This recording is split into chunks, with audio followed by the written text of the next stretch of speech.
Essayons d'y voir plus clair dans cette grève générale. En réalité, ce grand mouvement social va bien au-delà de la réforme des retraites.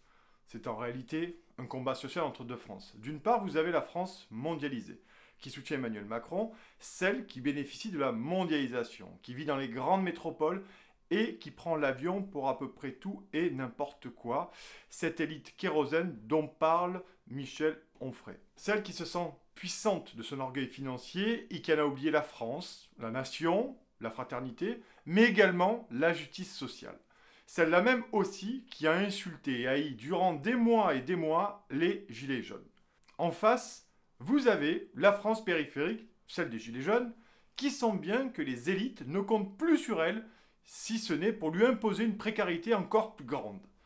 Ces centaines de milliers de citoyens qui sont descendus dans la rue le 5 décembre dernier sont en train en réalité de se dresser contre une politique d'austérité, contre un saccage social, contre la paupérisation à grande échelle de la France menée par une politique néolibérale et brutale imposée par Emmanuel Macron.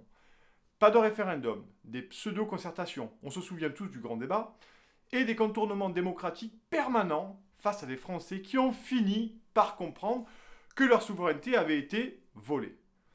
Les personnels hospitaliers, les pompiers, les salariés du public, les agriculteurs, les enseignants sont l'âme de la France et de notre bien public qui se dressent contre les politiques néolibérales imposées par l'Union européenne et orchestrées par Emmanuel Macron à la France.